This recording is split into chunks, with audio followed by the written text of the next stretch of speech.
નમસ્કાર વિદ્યાર્થી મિત્રો, ધોરણ 12 વિષય અર્થશાસ્ત્ર, પ્રકરણ નંબર 5. આજનું આ પ્રકરણનું 10મું સેશન છે. ગરીબીના કારણોનો આપણે અભ્યાસ કરી રહ્યા છીએ. એમાંથી આજે આપણે અભ્યાસ કરવાના છીએ આર્થિક કારણોનો. આની અંદર મુખ્ય મુદ્દાઓ જે છે એમાંથી આર્થિક કારણોની અંદર 5 પેટા મુદ્દાઓ તમને આપેલા છે. એ સ્વાભાવિકપણે તમને સમજી શકાય કે ભાઈ આ પ્રશ્ન જે છે 5 ગુણમાં અલગથી પૂછી શકાય. એટલે કે તમને એ રીતે પ્રશ્ન પૂછાય કે ભાઈ ગરીબીના માત્ર આર્થિક કારણો સમજાવો 5 ગુણની અંદર, અથવા તો ગરીબીનો અર્થ આપી એ સર્જાવવા માટેના આર્થિક કારણો જણાવો.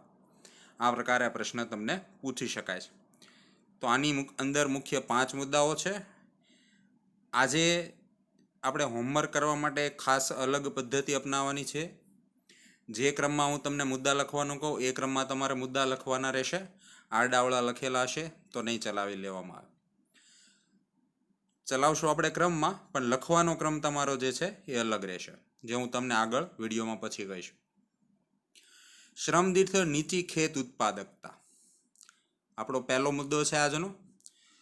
અહીંયા સૂત્ર નથી આપેલું, પરંતુ તમારી સાદી સમજૂતી માટે હું તમને અહીંયા જણાવું છું કે ભાઈ શ્રમિક દીઠ નીચી ખેત ઉત્પાદકતા. તો સૌથી પહેલાં તો ભાઈ શ્રમિક દીઠ ખેત ઉત્પાદકતા એટલે શું? તો સ્વાભાવિક રીતે અહીંયા સૂત્ર આવી રીતે મૂકવામાં આવે છે: વાવેતર હેઠળનો વિસ્તાર અથવા તો વાવેતર વિસ્તાર, જે મોટા ભાગે હેક્ટરમાં હોય છે, અને એની નીચે આવે છે કુલ શ્રમિકોની સંખ્યા, અથવા તો તમે શોર્ટમાં કહી શકો કુલ શ્રમિકો. વાવેતર વિસ્તાર છેદમાં કુલ શ્રમિકો. આ જે છે એ છે સૂત્ર જેના મદદથી શોધવામાં આવશે શ્રમિકોની ઉત્પાદકતા કે ખેત ઉત્પાદકતા. સાદી ભાષામાં કેવું હોય તો કહી શકો કે ભાઈ એક શ્રમિક જે છે એ કેટલું ઉત્પાદન કરે છે એને કહેવાય શ્રમિક દીઠ ઉત્પાદકતા. આ જે છે મોટા ભાગે વાર્ષિક ધોરણે ગણવામાં આવે. એટલે તમે એવું કહી શકો કે ભાઈ ખેતરની અંદર કામ કરતો દરેક વ્યક્તિ એક વર્ષની અંદર કેટલું ઉત્પાદન કરે એ જે છે એને કહેવાય શ્રમિક દીઠ ઉત્પાદકતા. સ્વાભાવિક વાત છે, જેટલું વધુ ઉત્પાદન થાય એટલી આવક વધુ હોય. તો એ જેટલી વધુ હોય, જેટલી ઉત્પાદકતા શ્રમિક દીઠ વધુ હોય એટલું સારું કહેવાય. પરંતુ અહીંયા મુદ્દામાં તમને દિશા નિર્દેશ આપી દીધા છે કે ભાઈ આપણી જે શ્રમિકોની ખેત ઉત્પાદકતા, જે ખેતીમાં કામ કરતા શ્રમિકો છે એ કેવી છે? ઓછી. એના કારણે જે છે ગરીબીનું પ્રમાણ જે છે એ વધુ જોવા મળે. કઈ રીતે છે જોઈએ આપણે. ભારતમાં ગ્રામ્ય ક્ષેત્રે ગરીબી વધુ હોવા માટેનું એક મુખ્ય કારણ કૃષિમાં શ્રમિકની નીચી ખેત ઉત્પાદકતા છે.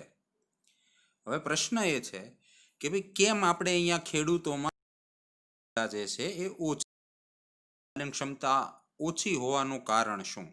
તો એના માટે અહીંયા તમને કારણો આપેલા છે: કૃષિ ક્ષેત્રે સિંચાઈની સગવડોનો અભાવ, અપૂરતી ટેકનોલોજી, એટલે કે આપણે અહીંયા સિંચાઈ ઓછી છે, સ્વાભાવિક છે, મોટાભાગની ખેતી આકાશી ખેતી છે. પછી ટેકનોલોજીનું પ્રમાણ જે છે એ ઓછું છે, મશીનોનો ઉપયોગ ઓછો કરવામાં આવે છે. જૂની પુરાણી પદ્ધતિથી ખેતી કે તાલીમ, ખેતીની અંદર શિક્ષણ કે તાલીમ લીધા વગર ખેતી કરવામાં આવે છે. મૂડીરોકાણનો દર ઓછો છે, અને પ્લસ ખેતી ક્ષેત્રે વધુ પડતા લોકો રોકાયેલા છે, એટલે કે વસ્તીનું ભારણ વધારે છે.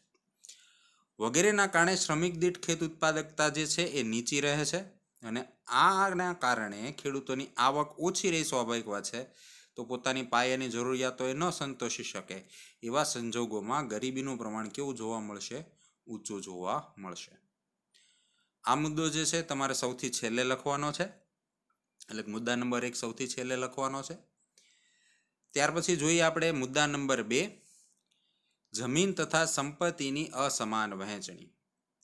સ્વાભાવિક વાત છે, આવું જ એક ટાઇટલ જે છે આપણે ગરીબીના જે નિર્દેશકોનો અભ્યાસ કરેલો એની અંદર પણ નિર્દેશક તરીકે હતું કે ભાઈ દેશની અંદર જમીન અને સંપત્તિની વહેંચણી જે છે અસમાન થયેલી છે, અને એના કારણે જે છે ગરીબીનું પ્રમાણ જે છે કેવું રહે છે? ઊંચું રહે છે. એવો જ મુદ્દો અહીંયા આપેલો છે, પણ ખેતીની જમીનના સંદર્ભમાં છે.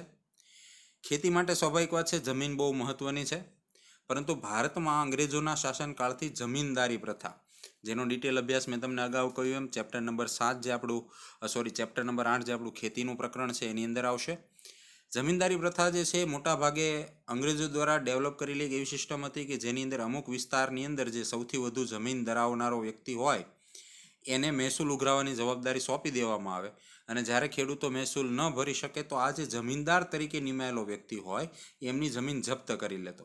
એના કારણે એની પાસે જમીનનું પ્રમાણ ઊંચું રહેતું ને એટલા માટે જ એ વ્યક્તિઓ જે છે એ જમીનદાર કહેવાતા. પરંતુ એક બહુ ખાસ સમજવા જેવી બાબત એ છે કે જમીનદાર છે, ખેડૂત નથી. એની પાસે જમીનનું પ્રમાણ ઊંચું છે પરંતુ એ ખુદ ખેતી કરતા નથી. એ શું કરે છે તો કે ભાઈ જમીન જે છે, જે જપ્ત કરેલી જમીન છે, પોતાની માલિકીની જમીન છે, એને અન્યને, આપણે જે સૌરાષ્ટ્રની અંદર કહીએ કે ભાઈ ભાગવી વાવવા આપે અથવા તો ભાડેથી વાવવા આપે, અને એના ઉપર એ તગડી રકમનું ભાડું વસૂલતા. જમીનદારી પ્રથા જેવી અવ્યવસ્થાઓના કારણે જમીન માલિકી મુઠ્ઠીભર જમીનદારોના હાથમાં હતી. એટલે દેશની મોટાભાગની જમીન જે છે એ આવા જમીનદારોના હાથમાં હતી. મેં અગાઉ કહ્યું આ લોકો ખેડૂત નથી, એમને ખેતી કરવામાં, એમને માત્ર પોતાની જે ભાડાની આવક જે છે એ કઈ રીતે વધે એ જ જોવામાં રસ છે. પરિણામે આવો જે વર્ગ જે ખેતી સાથે પ્રત્યક્ષ રીતે સંકળાયેલો ન હતો એટલે ખેતીના મૂડીરોકાણમાં એમને રસ ન હતો. સ્વાભાવિક વાત છે, ખુદ ખેતી નથી કરતા એટલે એની અંદર રોકાણ કરવામાં, એટલે કે સિંચાઈની સુવિધા વધારવામાં ખાસ રસ દાખવતા નથી. અને બીજી તરફ એના ઉપર જે ખેતી કરનારા ભાગિયા જે છે કે ખેત મજૂરો કે જે માત્ર ભાડું ચૂકવીને જમીન ઉપર વાવણી કરે છે, એ લોકો જમીન માલિક નથી એટલે એમને પણ મૂડી રોકાણમાં રસ હતો નહીં. મિત્રો, અહીંયા જે સિચ્યુએશન જે છે એક પ્રકારે તમે એવું કહી શકો કંઈક અંશે ભાડાનું જે મકાન હોય એના જેવી થઈ જાય છે. માની લો કે ભાડાના મકાનની અંદર રંગ કરાવવાની જરૂર છે, કલર કામ કરાવવાની જરૂર છે, પરંતુ પ્રોબ્લેમ એ થશે કે ભાઈ મકાન માલિક જે છે એ અન્યત્ર રહે છે, એને ખુદને મકાનમાં રહેવું નથી, એને તો માત્ર ભાડા સાથે નિસ્બત છે એટલે રંગ કરાવશે નહીં, કેમ કે એને ખુદને રહેવું નથી. જ્યારે જે ભાડુઆત જે છે એ માત્ર મકાનમાં ભાડેથી રહે છે, એનું ખુદનું મકાન છે નહીં, એટલા માટે એ પણ રંગ નહીં કરાવે. અને આમાં મરો કોનો થશે? મકાનનો. મકાન બિચારું કલર વગરનું રહી જશે. સેમ સિચ્યુએશન અહીંયા જે છે જમીનની થઈ છે. જેની માલિકી છે ને ખેતી નથી કરવી એટલે એ લોકો મૂડીરોકાણ નથી કરતા. એની સામે જે લોકો ખેતી કરે છે કે ભાગિયા કે મજૂરો છે, એની ખુદની માલિકીની જમીન નથી એટલે એ તે મૂડીરોકાણ નથી કરતા. અને પરિણામે ખેતી ક્ષેત્રે ખેત ઉત્પાદકતા જે છે એ નીચે જોવા મળે. અને સ્વાભાવિક વાત છે, આપણે અગાઉ ઉપર જોયું એમ, જો ખેત ઉત્પાદકતા ઓછી હોય તો ગરીબીનું પ્રમાણ કેવું જોવા મળે? ઊંચું. આ મુદ્દો જે છે તમારે સૌથી પહેલો લખવાનો છે. હજી એકવાર કહું છું, આ મુદ્દો જે છે છેલ્લો લખવાનો છે. પહેલો મુદ્દો સૌથી છેલ્લો, બીજો મુદ્દો સૌથી પહેલો. અને હવે પછીના જે આવે છે 3, 4 અને 5 એ તમારે બીજા મુદ્દા પછી, પહેલા મુદ્દા પછી ક્રમમાં. એટલે સ્વાભાવિક વાત છે, પહેલા બીજો મુદ્દો, પછી ત્રીજો, પછી ચોથો, પછી પાંચમો અને સૌથી છેલ્લે પહેલો. આ ક્રમ સાચવવાનો છે. હજી એકવાર કહું છું, સૌથી પહેલા તમારે લખવાનો છે, હું તમને લખીને કહી દઉં છું. પહેલા મુદ્દા નંબર 2, પછી 3, પછી 4, પછી 5 અને પછી 1. આ તમારો ક્રમ રહેશે. જો આ ક્રમમાં નહીં લખેલું હોય તો હોમવર્ક હું તમારું માન્ય નહીં ગણું. ચાલો નેક્સ્ટ મુદ્દાની વાત કરીએ. નંબર 3, નાના અને ગૃહ ઉદ્યોગોનો વિકાસ. મિત્રો, અતિશય અગત્યનો પ્રશ્ન. કેટલો મહત્વનો તો એના આધારે તમારે કેવું હોય તો કહી શકો. ચેપ્ટર નંબર 10ની અંદર આના માટે 5 ગુણનો સેપરેટ આખો પ્રશ્ન છે કે નાના ઉદ્યોગો શા માટે મહત્વ ધરાવે છે. મિત્રો, આ ઉદ્યોગો એવા છે જે ઓછી મૂડીથી ગમે ત્યાં ઝડપથી શરૂ કરી શકાય અને મોટા પાયે રોજગારી સર્જન કરે અને આવક અને સંપત્તિની વહેંચણી જે છે એને પણ સમાન કરે. એક પ્રકારે આપણી જેવા વિકાસમાન દેશો માટે આ પ્રકારના ઉદ્યોગો જે છે આશીર્વાદ રૂપ ગણાતા હોય છે. એટલા માટે ખૂબ જ મહત્વનું છે. અને બીજી એક ચોખવટ એ પણ, અહીંયા જે તમારે નામ આવે છે બીજી પંચવર્ષીય યોજના.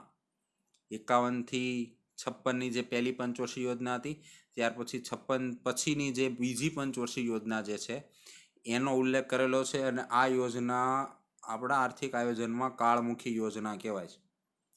તમે જોશો આખી ચોપડીની અંદર ડગલે ને પગલે બીજી પંચવર્ષીય યોજનામાં જે ભારે પાયાના ઉદ્યોગોને મહત્વ આપવામાં આવ્યું, આ મુદ્દો બહુ બધી જગ્યાએ વાક્ય તમને જોવા મળશે. હવે એક સ્પષ્ટતા, અહીંયા એવું કીધું છે કે ભાઈ બીજી પંચવર્ષીય યોજનાથી આર્થિક વિકાસની વ્યૂહરચનાના ભાગ રૂપે ખાસ મહત્વના શબ્દો. પાયાના અને ભારે ઉદ્યોગોને મહત્વ આપ્યું. મિત્રો, પાયાના અને ભારે ઉદ્યોગો, હવે આના માટે હકીકતમાં આગળ એક આખું ચેપ્ટર નંબર 10 ઉદ્યોગોનું આખું પ્રકરણ છે, એમાં આપણે ડિટેલમાં જોશું. પરંતુ અત્યારે હું તમને માત્ર જાણકારી માટે તમને કહી દઉં કે ભાઈ, જે પાયાના અને ભારે ઉદ્યોગો છે એની અંદર મોટા ભાગે એવા ઉદ્યોગોનો સમાવેશ થાય જે અન્ય ઉદ્યોગો માટે કાચો માલ બનાવશે. ઉદાહરણ તરીકે સિમેન્ટ છે, લોખંડ પોલાદ છે, રંગ રસાયણ છે, પેટ્રોકેમિકલ છે, કે જેની પેદાશોનો ઉપયોગ અન્ય ઉદ્યોગો કરવાના હોય એને પાયાના અને ભારે ઉદ્યોગો કહેવાય. હવે અહીંયા આ ઉદ્યોગોને જે મહત્વ આપવામાં આવ્યું છે બીજી પંચવર્ષીય યોજનામાં, એને આ લોકોએ માઇનસ પોઈન્ટ તરીકે લીધું છે, જે સારી વાત કે સાચી વાત નથી.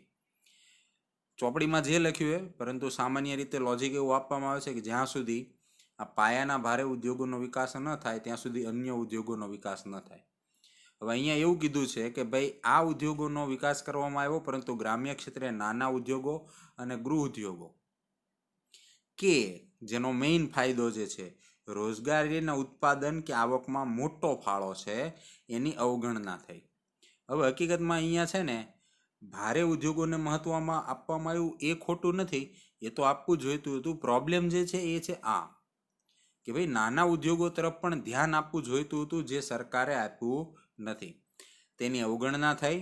આ ઉપરાંત ખેતી સંલગ્ન ઉદ્યોગો, આનો ખાસ ઉલ્લેખ કરવાનો છે, જે ઉદ્યોગો ખેતી સાથે જોડાયેલા હોય, જેમ કે પશુપાલન છે, ડેરી ઉદ્યોગ છે, મત્સ્યપાલન છે વગેરેનો જે પ્રમાણે વિકાસ થવો જોઈતો હતો એ થયો નથી, અને એના કારણે મોસમી બેકારી વધુ પ્રમાણમાં જોવા મળે છે.